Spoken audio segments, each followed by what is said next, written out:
We're here in Amsterdam with our Standards Committee. We've spent time this week looking back at where we are today and what's working and what's not working well with the current standards, and also thinking about how those standards might evolve in the future and what we really want them to be accomplishing in 2 years and 5 years and 10 years down the road. What's the team going to take away from this? Well, quite a lot of good building blocks and sort of shaping direction that will help inform the next phase of work as we build towards the review and the revision of the standards. No surprise, climate change, greenhouse gas issues very high on the agenda, but so are the other strategic priorities of the organisation as well. Nature positivity, circularity, being talked about a lot this week, and of course this constant focus on human rights and those heavily impacted by the activities of the industry all the way along the value chain. The insurance framework, we're looking forward to pushing it again in a more agile way and fit for purpose way as well too,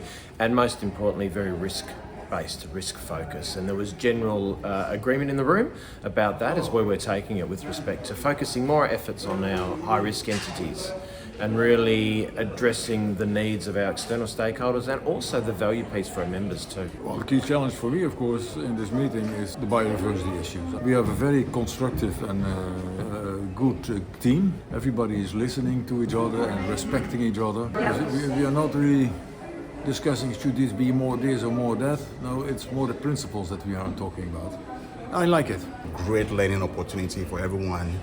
And it was kind of interesting that some of the key things were identical all across the entities there. It gives us perspective in terms of what do we need to do differently. And then going through the details, hearing from some of the FPIC team and things like that, I think that was really good. I was spot on. Getting to get a first-hand experience for them to really articulate exactly some of the challenges they're facing and how we can navigate that as a standard committee. I think we need to simplify. And we need to stop duplicating across every clause. I think the previous standard is clearly shown that it's clause by clause being written by little content experts and not thought about holistically. I find that the Standards Committee here at ASI is very engaged, more so than I've seen in other initiatives that I've been involved in, with a level of concentration and focus and real depth of interest in the questions that are being asked of them. I would encourage other standards to look at ASI and see how they function well. Materiality is definitely something I would like to see. It's really important to enable focus on more energy and more work on where it's most needed. I still appreciate the fact that it's a very open, a very broad and wide standards covering a lot of other things.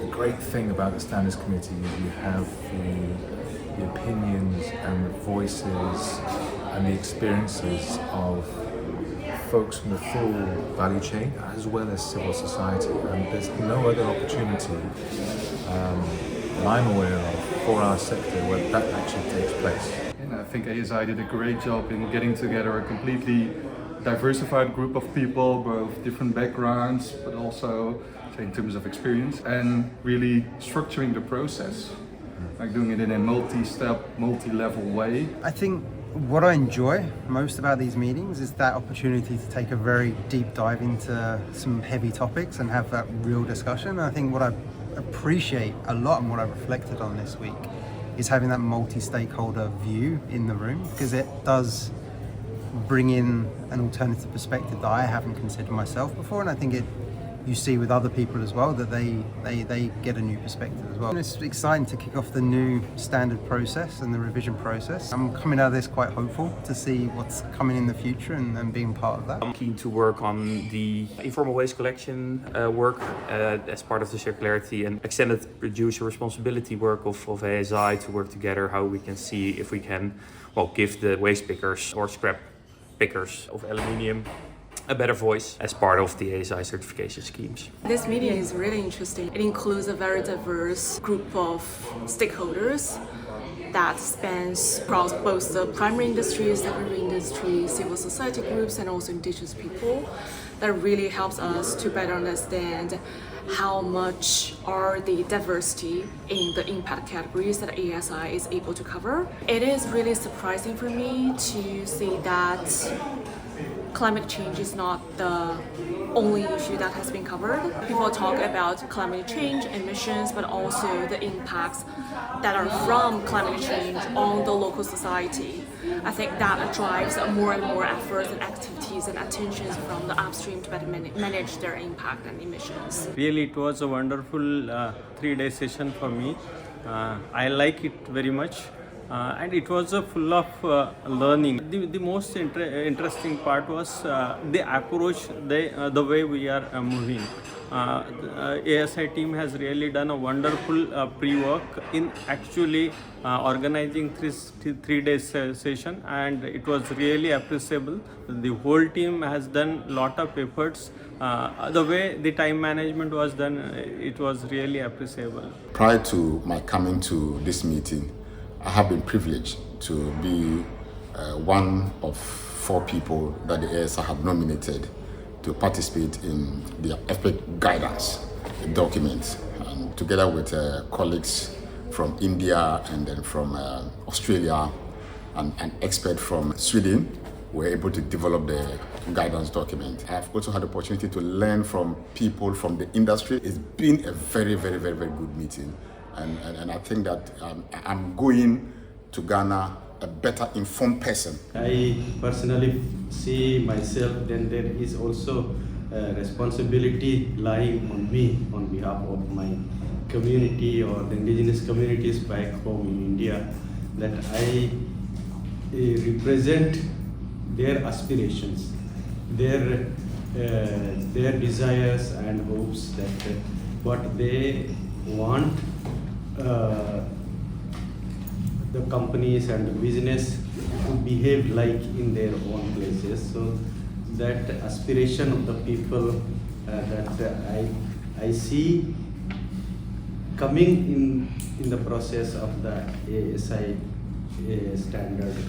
I'm thankful for the way that ASI provides the opportunity for us to have conversations as Indigenous people from different countries, and it gives us a platform, gives us an opportunity to explain that to industrial users and people at the other end of the, at the line that where we wouldn't otherwise be able to, yeah. So I think that this is why I love being in this space, because without an opportunity to be able to say or do anything, you can't affect any sort of positive change, because you only know what you know.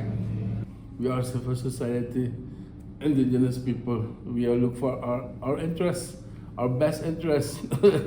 So they also are looking for their best interests.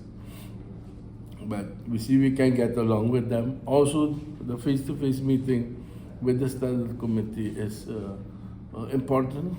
You can have discussion among each other and learn also from them, and they also learn from you. I'm glad to be here. I love the discussions between the different stakeholders.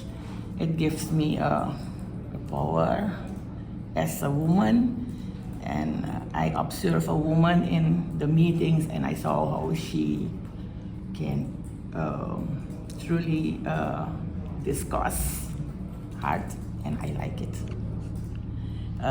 Because I'm a woman, and gender is important.